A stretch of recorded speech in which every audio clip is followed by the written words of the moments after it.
بسم اللہ الرحمن الرحیم الحمد للہ رب العالمین وأصلی وأسلم علی اشرف الانبیاء والمرسلین نبینا محمد وعلی آلہ واصحابہ اجمعین اما بعد۔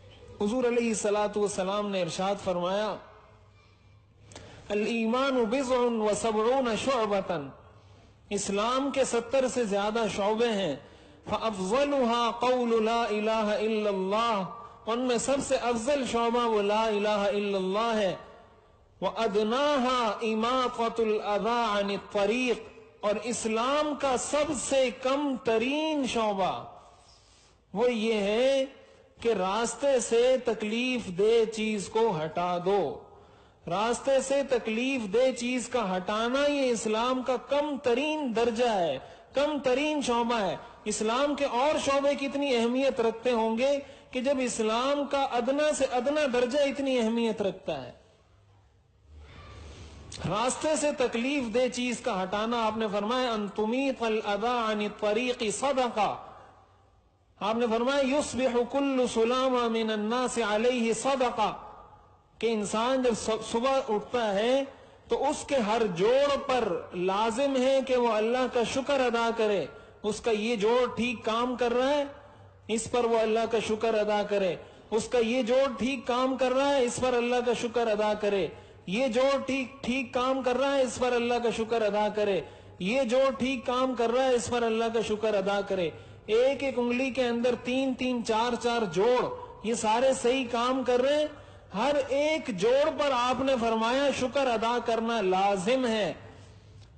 تو صحابہ نے فرمایا کہ انسان اتنا شکر کیسے ادا کرے گا؟ پھر آپ نے صدقے کے مختلف طریقے بتائے کہ اس طریقے سے کر سکتا ہے، اس طریقے سے کر سکتا ہے۔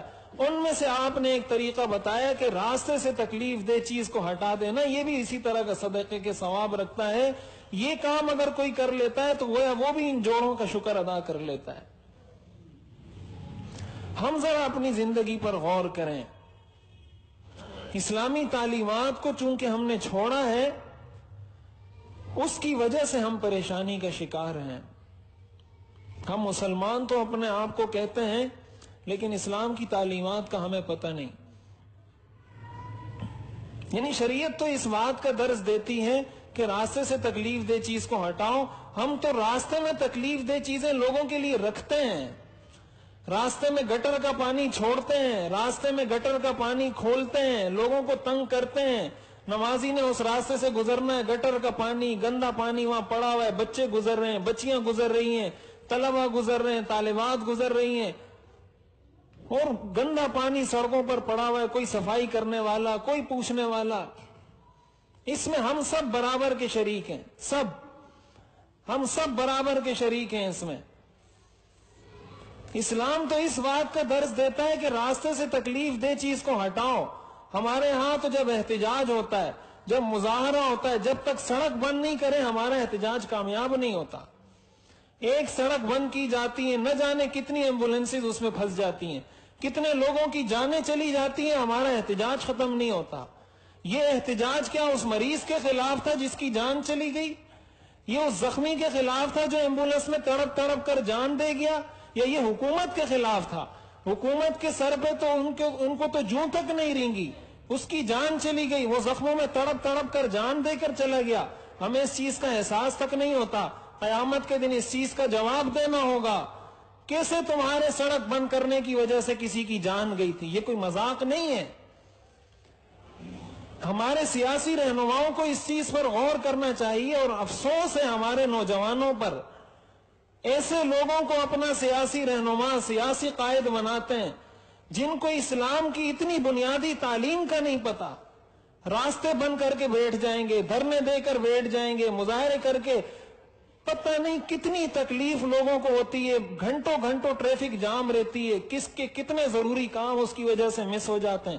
بھائی احتجاج کرنا ہے، حکومت پر پریشر ڈالنا ہے، کوئی ایسا طریقہ پریشر ڈالنے کا نکالو جس سے عوام کو تو تکلیف نہ ہو۔ ہمیں اس چیز کا احساس ہی نہیں۔ کبھی کوئی ایک پل بند کر دے گا، کوئی دوسرا پل بند کر دے گا، کوئی ایک سڑک بند کر دے گا، کوئی دوسری سڑک، یہ ہمارا معمول بن چکا ہے۔ اس کو ہم گناہ سمجھتے ہی نہیں، اس کو ہم غلط کام سمجھتے ہی نہیں۔ یعنی وہ گناہ کا احساس ہمارے ضمیر سے نکل چکا ہے. کسی کی شادی ہوگی تو وہ دونوں طرف ٹینٹ لگا کر گلی بند کر دے گا, کیونکہ اس کے بیٹے یا بیٹی کی شادی ہے. اس راستے سے گزرنے والوں کو راستہ بند, راستہ بلاک, کیوں؟ فلاں کے بیٹے کی شادی ہے. یہ ہماری خوشی ہوتی ہے جس میں ہم سینکڑوں لوگوں کو تکلیف پہنچاتے ہیں. کسی کی میت ہوگی تو راستے میں ٹینٹ لگا کر دعا کے لیے بیٹھ جائیں گے, دعائیں فاتحہ ہو رہی ہے, ایصال ثواب ہو رہا ہے. کس کے لیے؟ مردے کے لیے. یہ ایصال ثواب نہیں ہے, ایصال گناہ ہے. راستہ بند کر کے آپ بیٹھے, اس سے مردے کو ثواب پہنچے گا یا گناہ پہنچے گا؟ کتنے لوگوں کو اس سے تکلیف ہوتی ہے. گاڑی پارک کرنی ہوگی, نو پارکنگ میں گاڑی کھڑی کر کے چلے جائیں گے, سڑک کے بیچ میں گاڑی کھڑی کر کے چلے جائیں گے, گلی کے بیچ میں گاڑی کھڑی کر کے چلے جائیں گے. نہ کوئی آ سکتا ہے نہ کوئی جا سکتا ہے, اور جناب کھڑی کرنے والے کو کوئی پرواہ نہیں کہ میں نے کوئی گناہ کیا ہے.